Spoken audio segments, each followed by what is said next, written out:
when you start to discuss 80s films, or if you look up 80s films, you're only going to see, you're going to see Goonies, you're going to see Back to the Future, you're going to see those big ones, right? Gremlins. E.T., Gremlins, right? The ones that just constantly kind of really rite of passage into 80s movies. But you forget there's a lot of hidden gems out there, or that maybe they don't have as much traction as those other ones do. Yeah. But are just a special. Like Popeye. I know you're a big fan of Popeye. Yeah. I hadn't seen it in a while, but I have I don't know, like my frame of reference of Popeye has always been one of fondness. With the music and especially the cartoons growing up. Cartoons.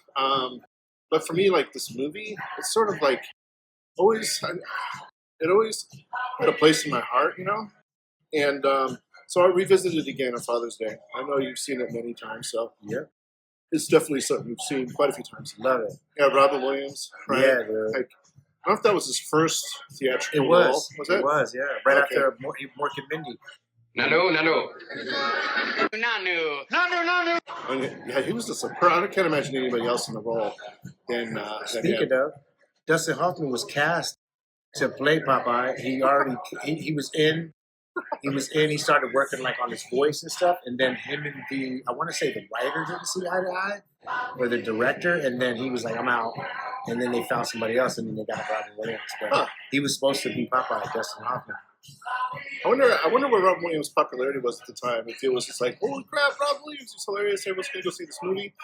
Because I kind of feel like that's what it was, right? Because people knew who Robin Williams was, and he was very charismatic, and it's like, and then to see him look like Popeye, and they made him look like Popeye. Yeah, so it's like his arms and all that kind of stuff, and the way he talked. He definitely embraced the role, and definitely he was Popeye. He was Popeye. Like when I found out about Dustin Hoffman, I was like, I couldn't see that. I mean, he's a great actor. He could have probably pulled it off. Especially at that time, he was pretty young, so maybe I guess. But I'm glad it turned out the way it did.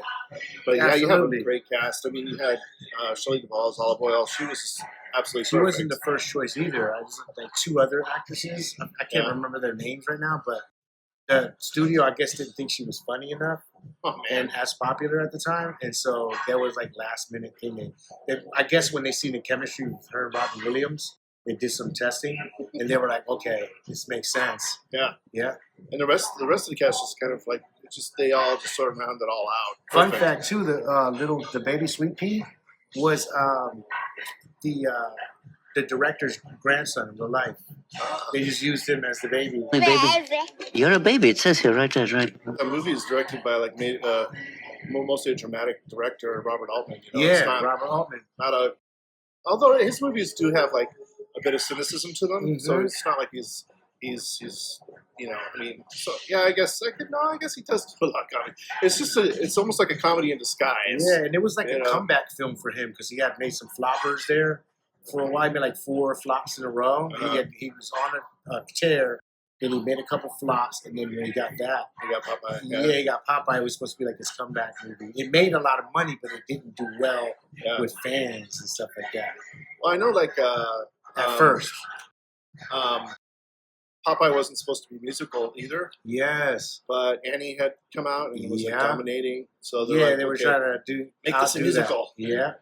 Which actually kind of saved it, because I think if it wasn't a musical, it would have been, I don't know if you could get through like a 2-hour long Popeye movie. Yeah. I think that's one of the things I was reading about the movie is that's why fans at first didn't care for it because they were like, it's a musical? Like, what is this? But you're right. They were trying to chase that Annie vibe because that movie. Well, it came out before Annie. Well, plus the music kind of really drives how the characters feel. Like music does. Great songs like "He Needs Me" and all that. Yes. Me, he needs me. He needs me. He needs me. But I do. But he does. Every song in there is just like really fun to listen to. Yeah.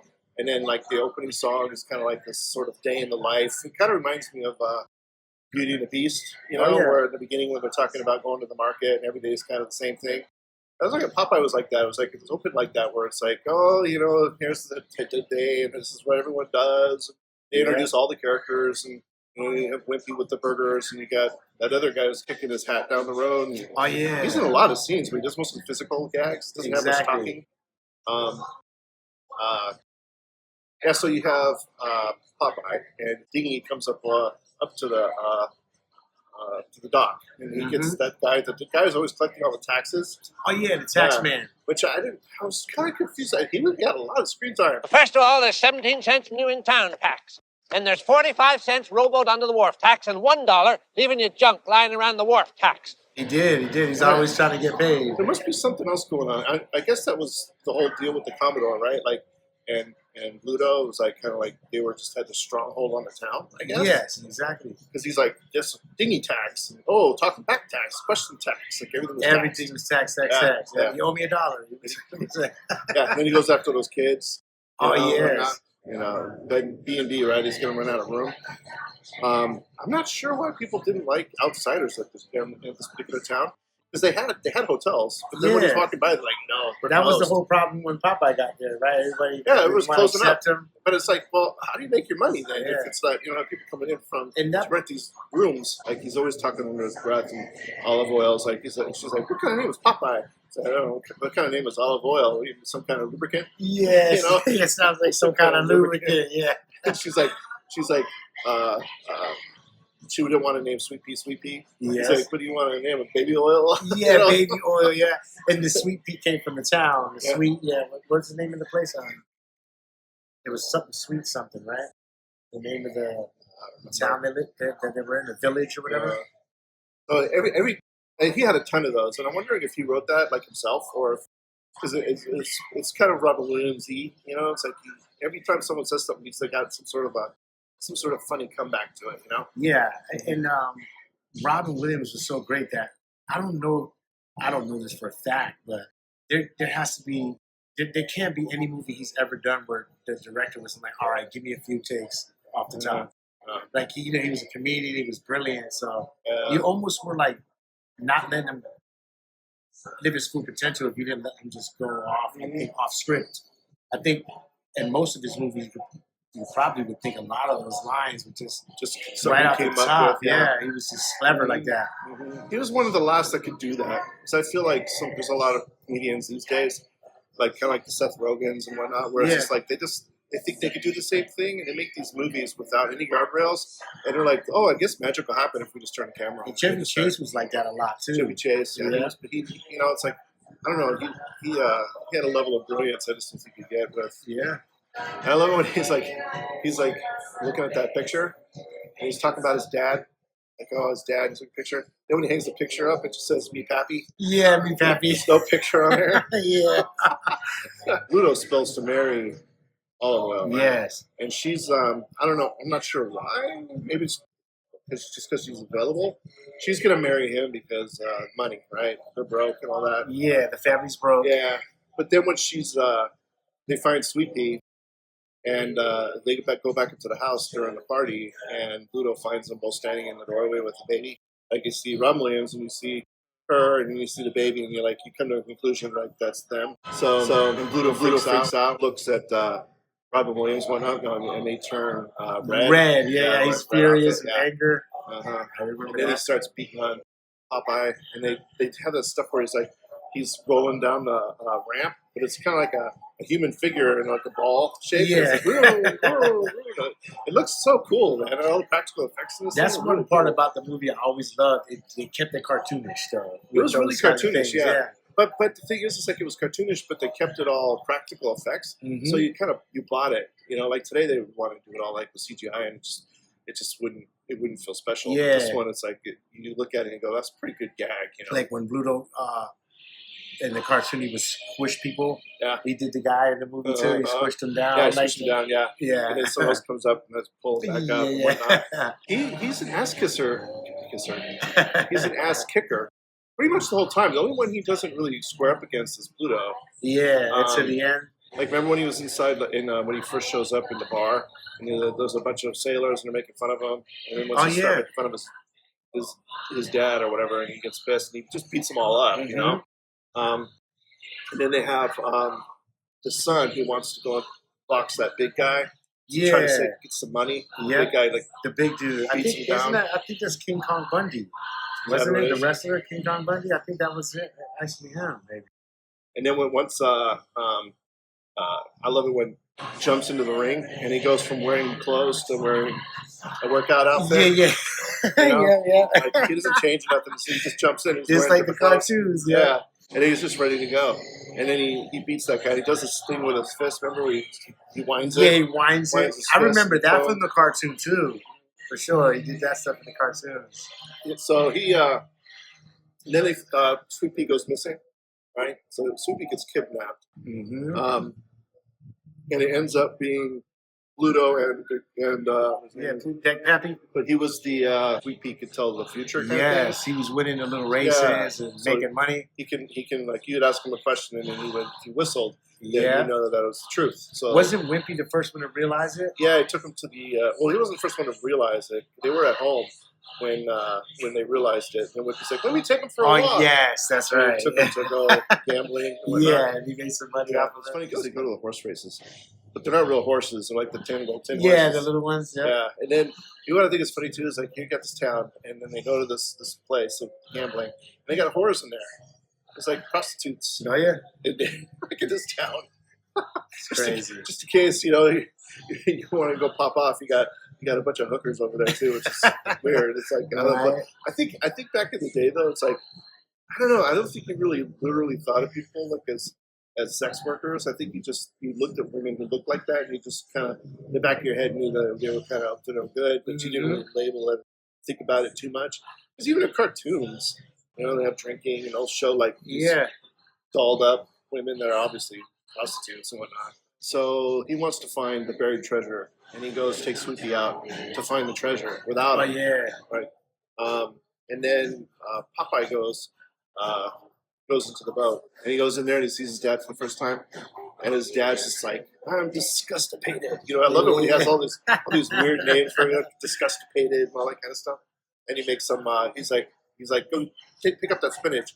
Open it. Yeah. Eat that spinach. That was a great casting I want to eat choice that too, spinach. though, Eat that spinach. I don't want to eat that spinach. It was a great casting choice, though. Yeah, they were like perfect. He's like, we have the same arms. We got the same squinty eyes. Like, what squinty eye? Yeah. He's like, look, we have the same pipe. He's like, you idiot, you can't inherit a pipe. Yeah. So now they're going off to rescue Sweet Pea. And they get out there, and that's when they introduced the giant squid, too. Oh, yeah. It was pretty cool, like this giant squid. That was from the cartoon as well. So he's got Sweet Pea. Popeye's dad saves Sweet Pea. And then they find the treasure. And it's interesting because they just kind of like, they don't even make a big deal out of it. They just open it, and all the treasure just has stuff from when Popeye was a kid. Mm-hmm. Even though the picture it says like it's the same thing. Instead of me Pappy, it says something else, right? It's like it's me son or something like that. Yeah. No picture, it's just written on there. Now you got Popeye he's got to save, he's got to beat Bluto, and he's got to beat this giant octopus. Right? Yeah. And that's when his dad throws that can of spinach at him, hits him in the head. And then Bluto's like, oh, you don't like spinach. And he cracks it open and he makes him eat it. Yes. And he's going to kill him, I guess. He sinks him. And then all the water starts to bubble.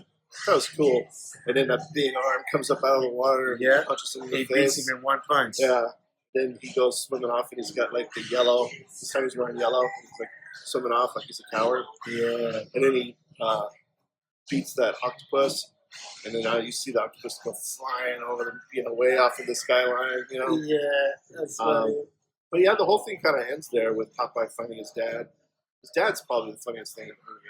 Hooking up with Olive Oyl, and now he's going to be part of the family and all that kind of stuff. The movie definitely made you wait for two of the most nostalgic things about the cartoon. It was the theme song and eating spinach. Yeah, right. You had to wait for the whole movie for that. Yeah. But Popeye didn't hate spinach in the cartoon. Yeah, he just ate it. He just ate it. That's what he knew. It was like that was going to make him strong. Exactly. That was when it was time to, basically throw the gloves on. Right. Yeah, that was pretty cool. He remember. I remember one episode of I never forget this one. One of the episodes of the cartoon where he's trapped underwater. Bluto ties him with a chain. Yeah, and he squeezes and he eats it through his pipe. Yeah, the spinach goes through the pipe and he busts out the chains. I remember. Nice. I remember that one. I don't know what company it was, actually got the rights to use that character on the cans of real spinach. Nice. Back in the 80s. I can't remember what brand it was, but they actually had them on for a couple of years. Popeye was a hit. It wasn't huge like Annie, but it made a good amount of money, which is cool. Because I always thought that it was kind of a bomb for some reason, but no, it was a successful film in its own right. Yeah, money wise, yeah. I think people discover it today, even today. My kids liked it. You know, I mean, I think it got a little long. That's always a win when your kids enjoy it. They both had questions. Neither one of them knew who the heck Popeye was. Last year it became public domain, Popeye. So that's why they make those horror movies. Yeah, now. so you could use his likeness now. Anytime something goes to public domain, they'll do two things: make it into a porno and make it into a horror movie. Yeah, one or the other. Yeah, there's like 3 of those Popeye horror movies right after it became public domain.